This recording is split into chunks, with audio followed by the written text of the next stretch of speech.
आइए दोस्तों, स्वागत है आपका इस हमारे यूट्यूब चैनल में। तो मैं ये कह रहा हूँ आज आप लोगों की फिर से एक कहानी का नाम है उसने कहा था। आप लोग को पता है कि मैं 2022 में जो भी स्टूडेंट बिहार बोर्ड से 12वीं आर्ट्स से एग्जाम देंगे उनके लिए हिंदी 12वीं का भरपूर तैयारी यहाँ पे मिल सकता है। द्विगुण हिंदी भाग 2 जो है 12वीं क्लास का, उसका तैयारी पूरी यहाँ पे कराया जा रहा है। तो आप लोग इसको ज़्यादा से ज़्यादा शेयर, कमेंट, लाइक कीजिए और अपने दोस्तों को भी कहिए। और यहाँ पे हिंदी का जानकारी के लिए बने रहिए हमारे साथ। तो मैं आप लोग को निचोड़ हिंदी पढ़ाने वाला हूँ। तो आइए जानते हैं आज का ऑब्जेक्टिव क्वेश्चन में क्या कहता है कि गुरेरी जिसे लिया गया है और चंद्रधर शर्मा गुरेरी जी यहाँ पे इसका लेखक है। तो आइए जानते हैं ये क्वेश्चन में क्या है, कहानी का नाम क्या है उसने कहा था। तो जानने से पहले हम थोड़ा सा जान लेते हैं इसके बारे में। चंद्रधर शर्मा गुरेरी जो लेखक है उसके बारे में जान लेते हैं तो ज़्यादा अच्छा होगा। उसके बारे में जानते हैं तो क्या कहता है, इसका जन्म कब हुआ था? 7 जुलाई 1883 ईस्वी में इसका जन्म हुआ था। 12 सितंबर 1922 ईस्वी में इसका मृत्यु हुआ था। इसका जन्म स्थान की बात किया जाए तो ये जयपुर राजस्थान में इसका जन्म स्थान है। कहाँ पे है? जयपुर राजस्थान। और मूल निवास की बात किया जाए तो मुंगेर नामक ग्राम जिला कांगड़ा हिमाचल प्रदेश में इसका क्या हुआ था? मूल निवास है। पिता का नाम पंडित शिवराम है। पिता का नाम पंडित शिवराम और बेटा का नाम चंद्रधर शर्मा गुरेरी। तो आइए जानते हैं पहला क्वेश्चन क्या कहता है। गुरेरी जी का जन्म हुआ था, कहाँ हुआ था? ये जयपुर राजस्थान में हुआ था, मैं आपको पहले बता दिया। तो सुखमय जीवन किसकी रचना है? तो ये रचना है आपका क्या कहता है, चंद्रधर शर्मा गुरेरी का रचना है। उसने कहा था कब प्रकाशित हुआ? तो 1915 ईस्वी में प्रकाशित हुआ था। और प्रकाशित होने की बात कहा है यहाँ पे, तो सुखमय जीवन 1911 ईस्वी में ये क्या हुआ? 1911 में सुखमय जीवन हुआ था। उसने कहा था तो यह 1915 होगा, लेकिन सुखमय जीवन की बात की जाए तो 1911 में। और बुध का कांटा ये भी 1911 ईस्वी में प्रकाशित हुआ था। तो आइए जानते हैं आगे में क्या कहता है। रहना सिंह के गांव का क्या नाम था? रहना सिंह का गांव का नाम क्या था? तो इसको मांझे इसका गांव का नाम था। मांझे कहा था? मांझे इसका गांव का नाम था। उसके बाद देखते हैं आगे क्या कहता है कि रहना सिंह किस पद पर था? तो रहना सिंह किस पद पर था? रहना सिंह था जमादार पद पर। जमादार पद पर रहना सिंह था, जमादार पद पे। उसको देखते हैं रहना सिंह की मृत्यु किसकी गोद में हुई थी? तो किसकी? वजीरा सिंह की गोद में हुई थी। वजीरा सिंह कौन है? ये जो पुलिस विभाग में गया था वहां पे, तो उसी का मतलब सहपाठी है, उसी का दोस्त यार है, वो भी रहना सिंह वजीरा उसी का नाम था। तो पलटन का विदूषक कौन था? पलटन का विदूषक वजीरा सिंह था। कौन था? वजीरा सिंह था। सूबेदार हजारा सिंह के लड़के का क्या नाम था? तो बोधा सिंह था। क्या था? बोधा सिंह। और कभी कभी क्या होता है कि ये सब ना बोधा सिंह, महासिंह, करित सिंह, ये पता ही नहीं होता कि किसका नाम क्या है, लेकिन ये बोधा सिंह जान पहचान है, बस आपको यहाँ पे टिक लगा देना है। तो क्या है क्वेश्चन? सूबेदार हजारा सिंह के लड़के का नाम, उसका तो बेटा का नाम क्या था? किसका? हजारा सिंह का। भारतीय सिपाहियों का किसके साथ संघर्ष हुआ? भारतीय सिपाही जो है वो किसके साथ संघर्ष हुआ था? ये हुआ था आपका जर्मनी के साथ संघर्ष हुआ था। उसको जर्मनी लेफ्टिनेंट को किसने मारा था? इसको रहना सिंह ने मारा था, जर्मनी लेफ्टिनेंट को। उसको देखिए, सिख राइफल के जमादार रहना सिंह का नंबर क्या था? तो इसका 77 इसका नंबर था। सरकार ने सूबेदार को जमीन कहाँ दी थी? सरकार ने जमींदार को जमीन कहाँ दी? तो ये दिया था जमीन रायपुर में दिया था। तो कौन सी कहानी चंद्रधर शर्मा गुरेरी की लिखी हुई कहानी नहीं है? तो ये कौन सा कफन उसकी लिखी हुई नहीं है। और सुखमय जीवन, बुध का कांटा उसने कहा था। ये तीनों मैं आपको बता दिया कब लिखा था।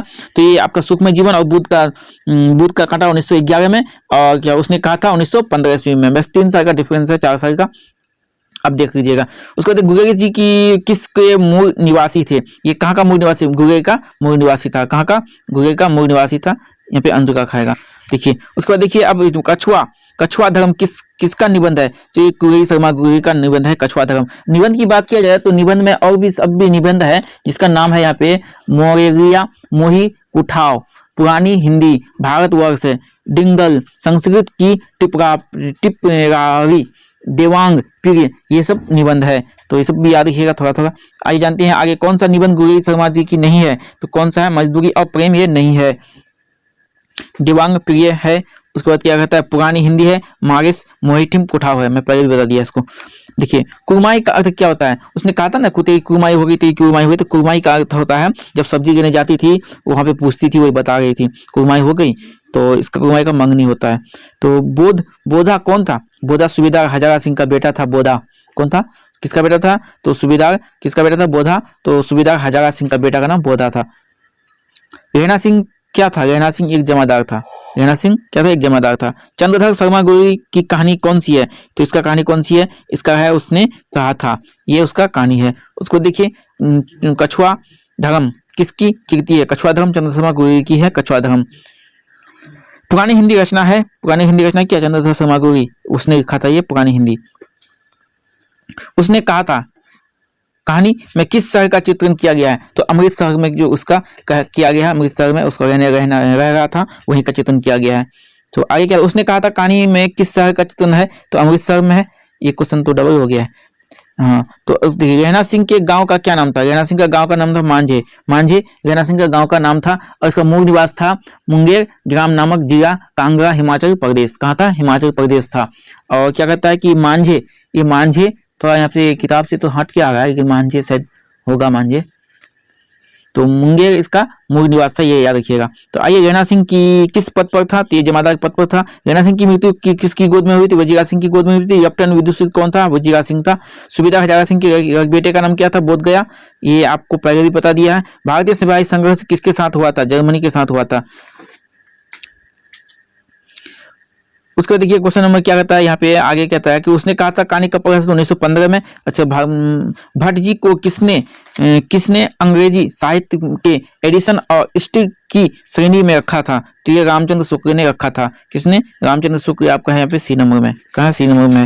उसको देखिए आगे क्या कहता है कि बालकृष्ण भट्ट का मूल निवास स्थान कहाँ था, तो इसका मूल निवास स्थान था आपका इलाहाबाद उत्तर प्रदेश। ये गलत है यहाँ पे, इलाहाबाद उत्तर प्रदेश में क्या किया था, इलाहाबाद उत्तर प्रदेश से बचपन में संस्कृत की शिक्षा 1999 ईस्वी में हुई थी इलाहाबाद से, तथा कोलकाता विश्वविद्यालय से क्रम से एंट्रेंस तथा मैट्रिक किया, यहाँ से किया था, इलाहाबाद से किया गया था, मैट्रिक का एग्जाम दिया था, बचपन में संस्कृत की शिक्षा प्राप्त की थी 1999 ईस्वी में। इसका मूल निवास है आपका जयपुर राजस्थान, जन्म स्थान है जयपुर राजस्थान। और मूल निवास की बात किया जाए तो मुंगेर नामक ग्राम जिला कांगड़ा हिमाचल प्रदेश। यहाँ पे आपका क्या हो जाएगा, आपका यहाँ पे हो जाएगा हिमाचल प्रदेश, यहाँ पे गलत दिया है हिमाचल प्रदेश। यहाँ से मैट्रिक इंटर किया था, कहाँ से, तो इलाहाबाद उत्तर प्रदेश से। बालकृष्ण भट्ट ने किस पत्रिका का संपादन किया था, हिंदी प्रदीप का संपादन किया था। बालकृष्ण भट्ट ने हिंदी प्रदीप नामक मासिक पत्रिका निकालना कब प्रारंभ किया, तो 1877 ईस्वी में निकालना प्रारंभ किया। उसको देखते हैं आगे यहाँ पे क्या, कौन सी रचना बालकृष्ण भट्ट द्वारा रचित नहीं है, कौन सी रचना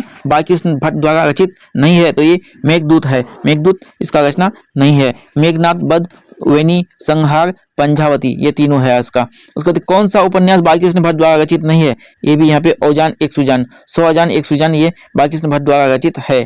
ये क्या है, ये है, वो सब नहीं था। उसको देखिए नाटक के प्रारंभ होने वाले मंगल पाठ को क्या कहा जाता है, नांदी पाठ कहा जाता है। क्या कहा जाता है, नांदी पाठ कहा जाता है।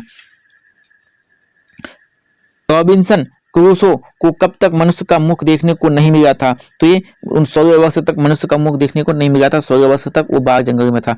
बोलने से ही मनुष्य के रूप का साक्षात्कार होता है, ये किसने कहा था, बेन जॉनसन ने कहा था। ये भी क्वेश्चन है, आप इसमें देखिएगा।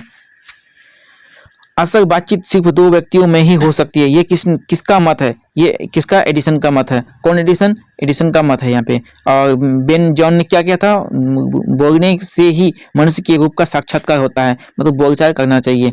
और ये दोनों आपका भी क्वेश्चन है, अब इसमें आ सकता है टेस्ट में, तो आप देखिएगा। एडिसन के अनुसार असल बातचीत कितने लोगों के बीच हो सकती है, असल में अगर बातचीत करना है ना तो ये 2 लोगों के ही बीच बातचीत होती है, तीसरा चौथा बीच आ जाता है ना तो चारों का बात माइंड घबरा जाता है और बात कहाँ से कहाँ तक पहुंच जाती है, सही से बात नहीं हो पाती है।